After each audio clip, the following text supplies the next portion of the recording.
So while it's cozy, it is decent and not too bad for use in Singapore for city driving.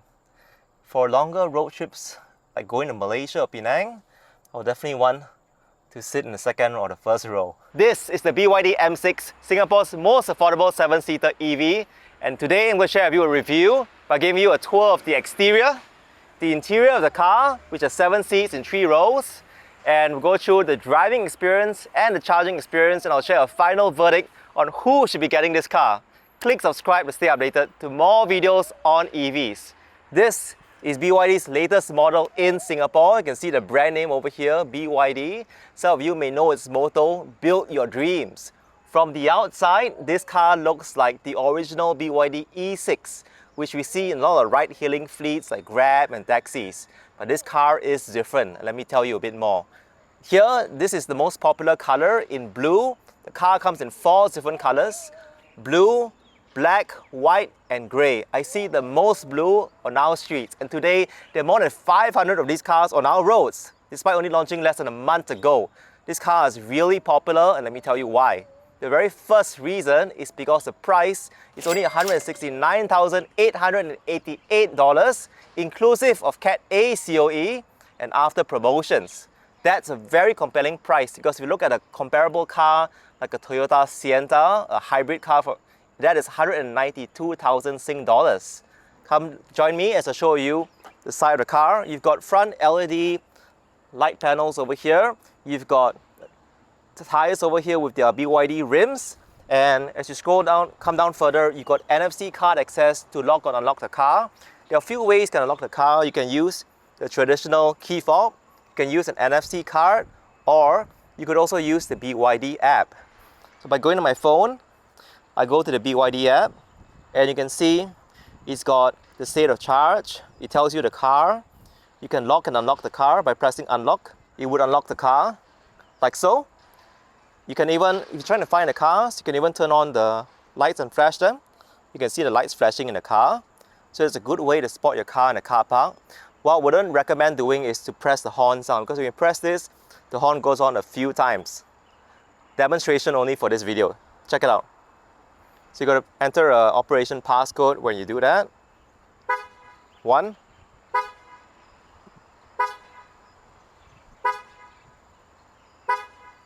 Five times. So 5 times. If you need to find your car, use it as the last resort in case you can't find the lights and you need a visual indicator. The rest of the app has door controls, digital key, seat controls. It helps you to check the tire pressure. Really good for road trips. So you can see over here, your tire pressure, everything is normal. And when you're charging the car later on, you can see the state of charge as well. We'll come back to this later on. As you come in, join me in the side, you can see in the side profile, it's not too big of a car. A lot of people say it looks like a Toyota or Honda 7-seater. So good size, fits in most parking lots, even smaller HDBs, not a problem. This is not a larger car like, say, a Toyota Voxy or a Toyota Alphard or even a Denza D9. Those are great if you need dedicated 7-seaters. Over here, you can see the door handles open and close smoothly. And you've got an interior that has a steering wheel with buttons. You can see cup holders in the side. Your standard door controls on this side here.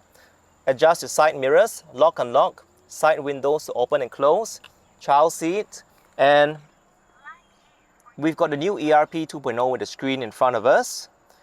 It's got a hybrid physical and digital driver's instrument panel.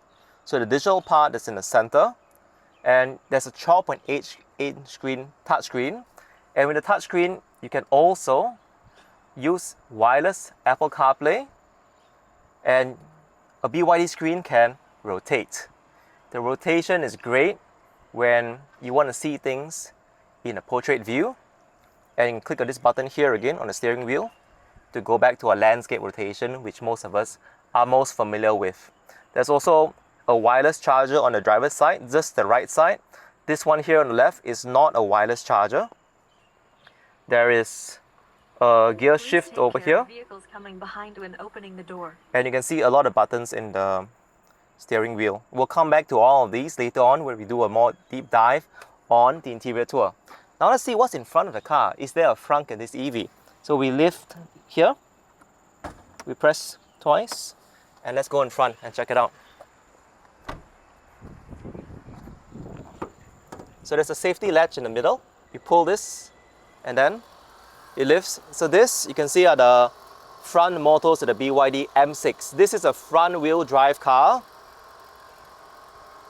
It actually has enough space to put a frunk inside. It's actually quite ample space. So hopefully in the future, BYD would just have a nice front compartment for us to do front storage, because we mostly reverse park in Southeast Asia. So when you're done with this, you just close it, and that's it. Now let's check out the sides of the car. Here are our charge ports on the rear right. You got AC charging of 7 kilowatts and DC fast charging of 115 kilowatts. Now for DC charging, it's good speed, 115, which is higher than some of the original BYDs. It's only at 80 kilowatt DC fast charging. But for the AC charging of 7 kilowatts, I think that can be improved for the future. For right now, most cars would have a standard of 11 kilowatts AC charging. Some brands even have 22 kilowatt AC charging.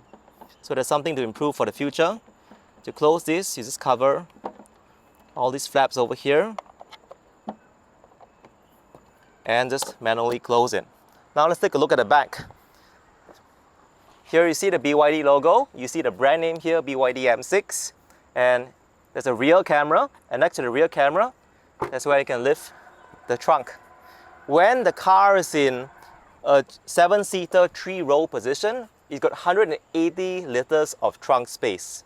There's additional hidden storage below for your tire repair kit and any accident like your warning triangle down here. Now when you fold back the 3rd row seats, like this, you just pull this and push it down. And same thing if I just put my backpack down and fold it and push it down, you get 580 liters of trunk space. This is a lot. For families that are mostly using it for 5-seater mode, this is a lot of daily storage, great for airport trips, great for shorter road trips as well. And when you need it for 7-seater mode, you can always pull the seats back up. Really easy to do so. You just pull this, it lifts up, then you let go, and then go to the next one. You pull this, lift up, and let go. That's it. So really easy to bring up and down the 3rd row seats. Now that you've seen this, let's go inside and check out the rest of the car. So you press this button over here, the trunk closes. Let's take a look at the 2nd and 3rd rows. In here, you are greeted by a panoramic roof that can be closed and open. So over here, this lever, I can pull this lever back and forth, and you can see that the roof can be open and closed. You can even adjust it and slide it halfway by just doing so. When we're done on the roof, we want the sun, you just pull it back and it goes all the way back. Here, comfortable enough for 3 people to sit in the 2nd row. So you can see I'm 176 cm, very good height. The middle is a bit cozier, but works.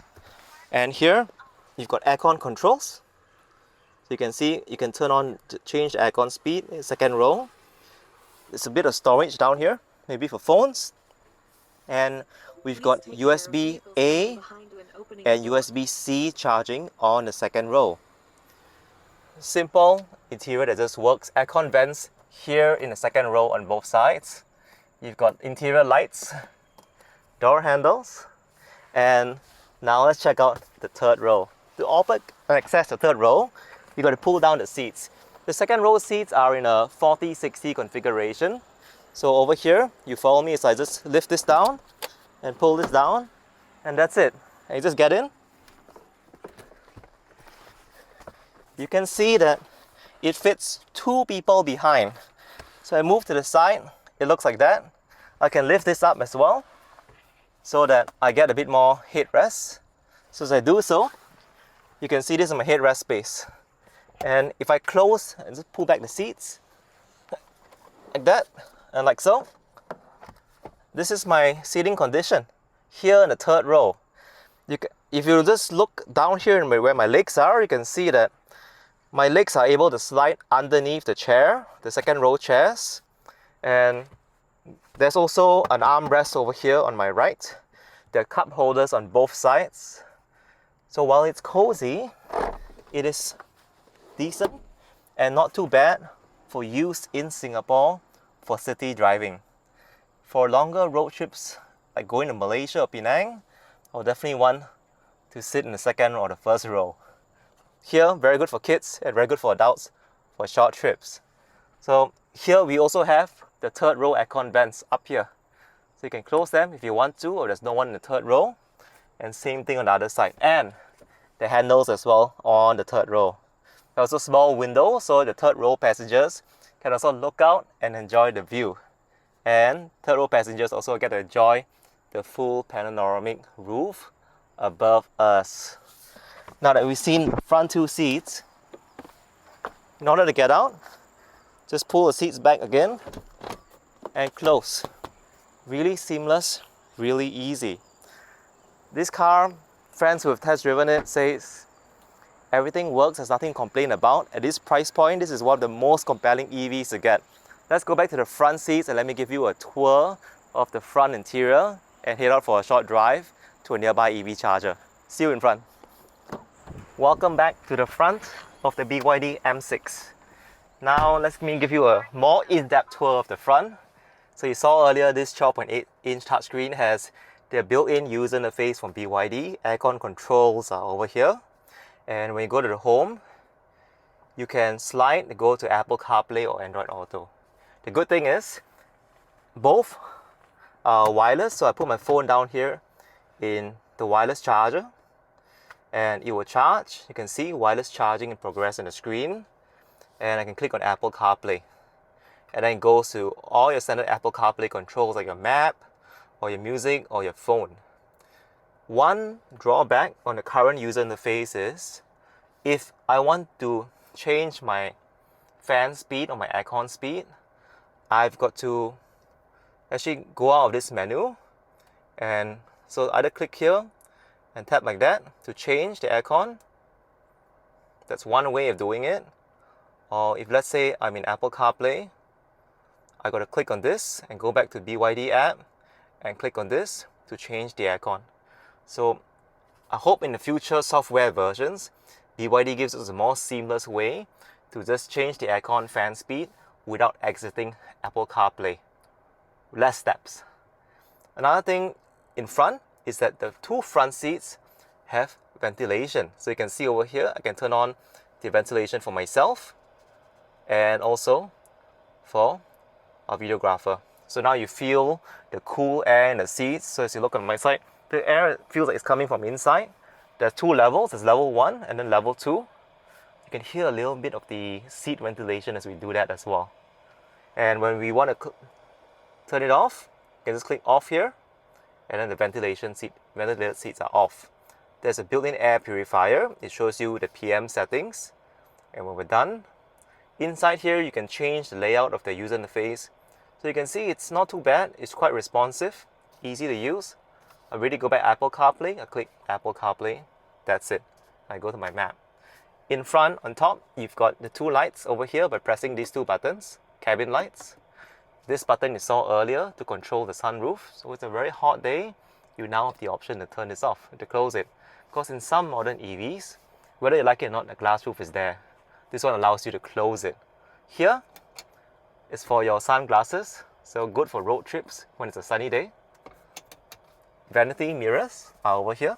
When you slide it open, the lights open as well. Decent size. You can see yourself in the vanity mirror, and it's available on both sides in the front. You've got a decent size glove box. So as we open a glove box, a lot of storage materials. You can keep many things in here. Simple trim in the interior, nothing too fancy. When we look in the middle, we've got drive, neutral, reverse. To park, you just press the P button and it parks. Hazard lights are over here, so you can hear the hazard light sounds when I turn on the hazard light. These are just audio volume controls. You can see in the screen, it just shifts the media controls. Then I've got auto hold. Auto hold allows the car to stay on hold so they don't have to press the brake when the car's stopping. This mode here allows you to change the different drive mode, which the driver will see here from normal, sport, and eco. So eco is the most consumption friendly, normal for regular driving, and when you go to sport, the user interface turns red, so you get a bit better acceleration. This car doesn't accelerate like a very fast EV. The 0 to 100 speed is 11.9 seconds. So it does feel like driving a nice car. It's good for city driving. You're not going to be speeding anywhere with this car, which is not the use case for this car as well. Here, in the center console, as I open this, you get your 12 volt charger. You've got one USB-C, one USB-A, and you've got a data card slot in the middle. Small, fun-size storage. You close it over here. Two cup holders. You can see my water bottle fits in over here. And this one here looks like a phone pocket, a very thin phone pocket, or to put your wallets. There is no additional storage in the bottom, so it's just one simple console in the middle.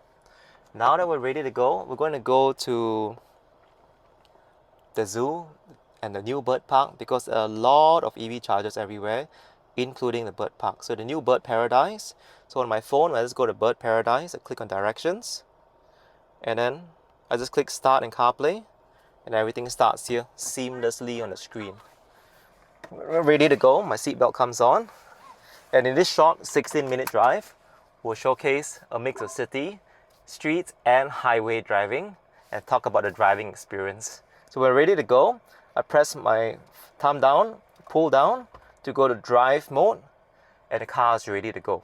This car does not have single pedal driving, so when I let go of the brake, the car will glide forward. We just had breakfast in McDonald's in Ang Mo Kio Park. Simple breakfast over here, and we're just 16 minutes away from our destination. So as we go, because this is an EV, it's a very quiet vehicle. So you can see in a car like that Toyota, would cost as much as, if not more, than this EV. And the reason why we get an EV is because it's quieter, one. Second, it's safer, because the batteries are a blade below. BYD uses their own patented blade batteries, which are safer than most normal EV batteries. They are puncture and fire tested. And the ongoing running cost on an EV is 1/3 compared to an ICE car. Electricity costs are a lot lower than paying for petrol, and because there's so much less moving parts in the EV, you hardly pay for maintenance. BYD has 10 years of free servicing and also battery guarantee. So now that we're here, it says parking fee. Sometimes in some of these car parks, the digital pass doesn't work, so I've got to get my cash card out from the new IU. I go to park mode, release my seat belt, and head open.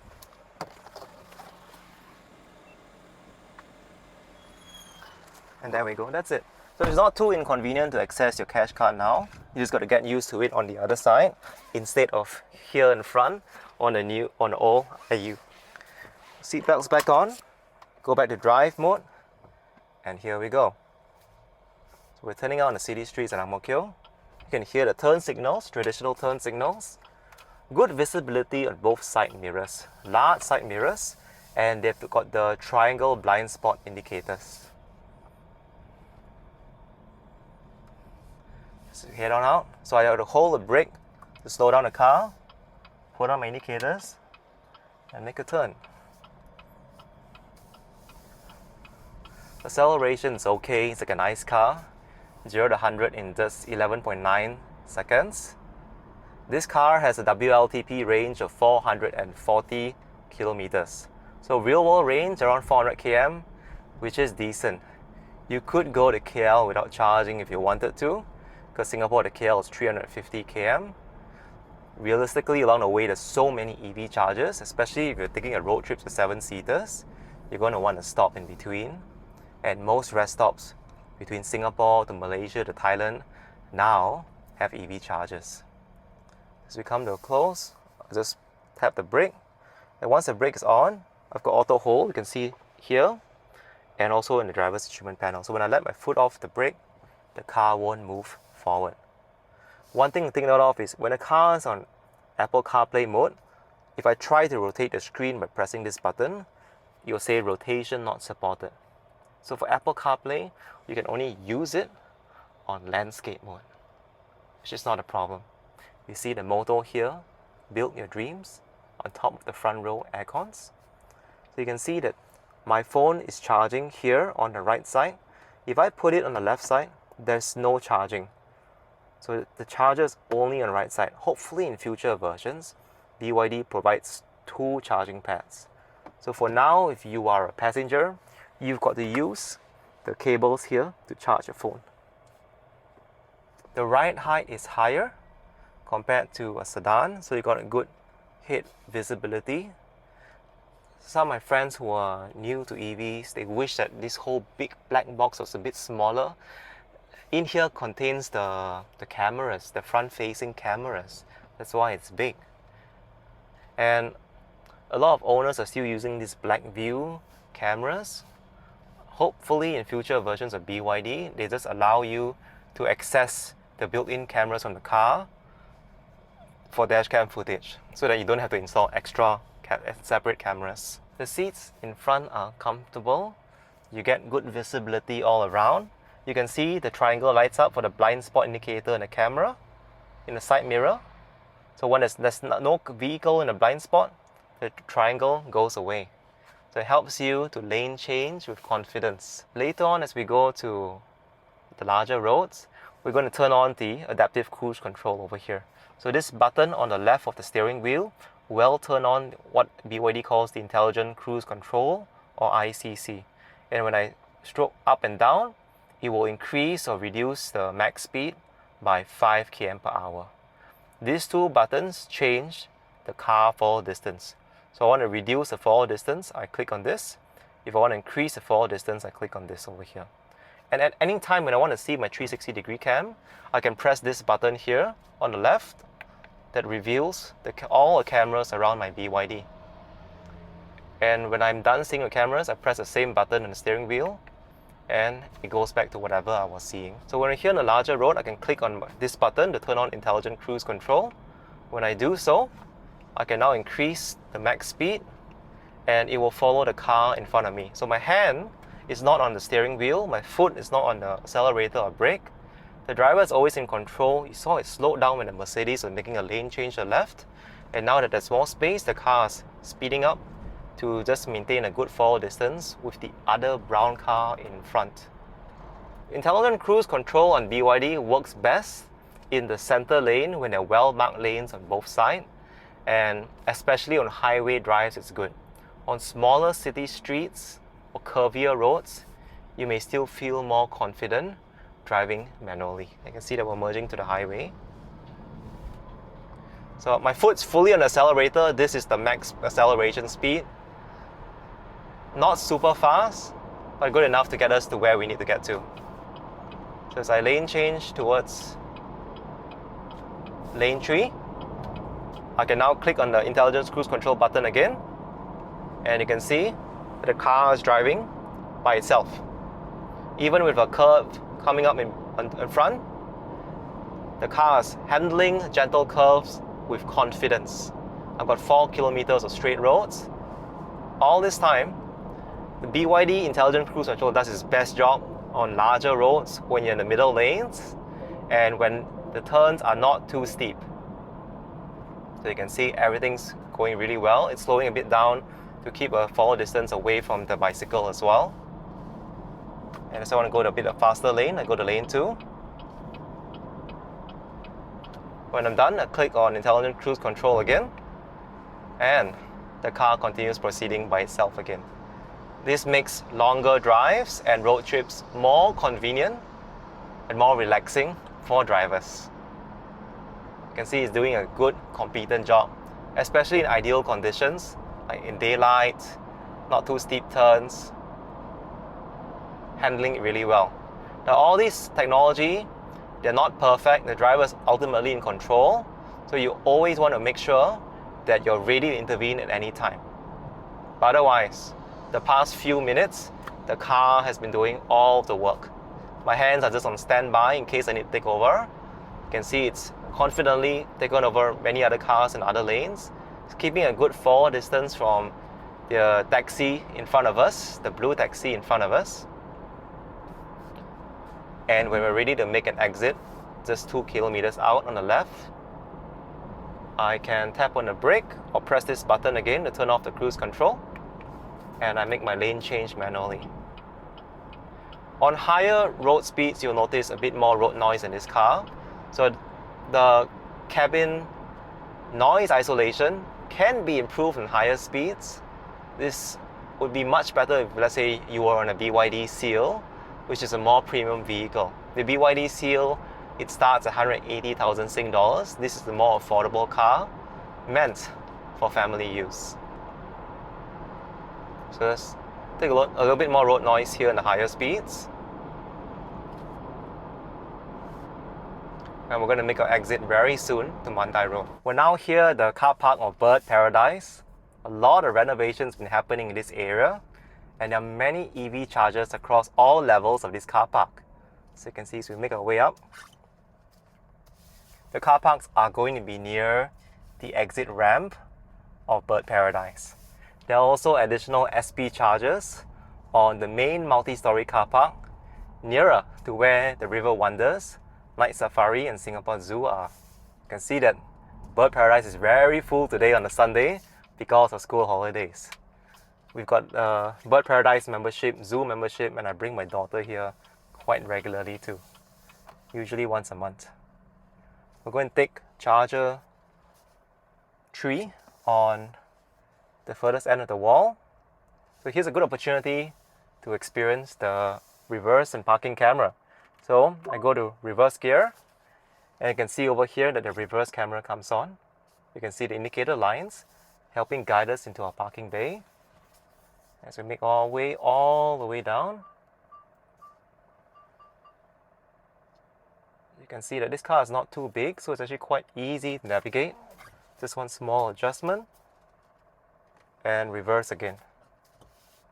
So very easy to navigate car. And as we get out,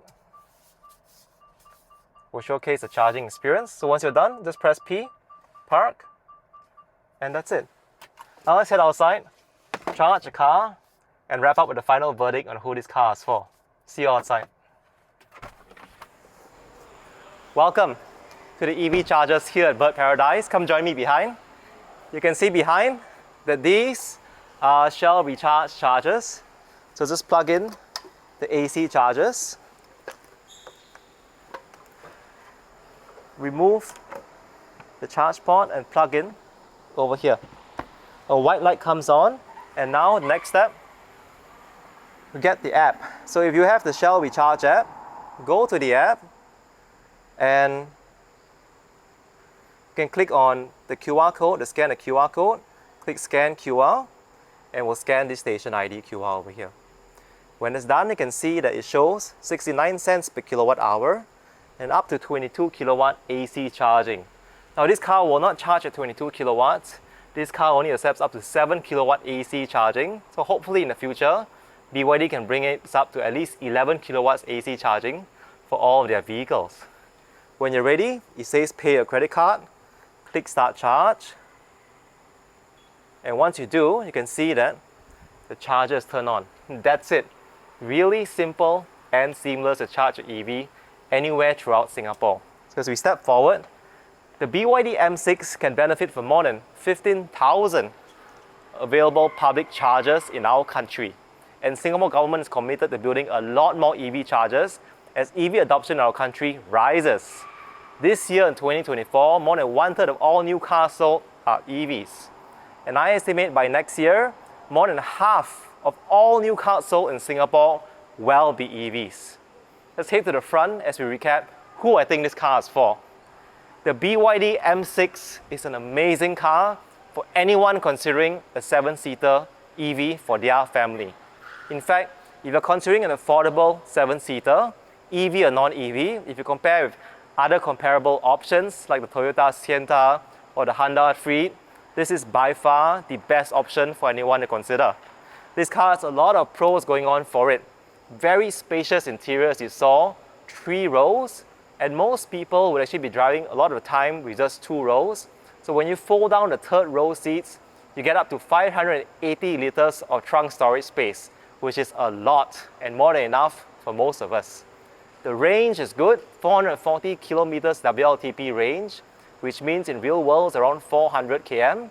It's got wireless Apple CarPlay and Android Auto, and BYD is giving 10 years of free servicing and also battery guarantee.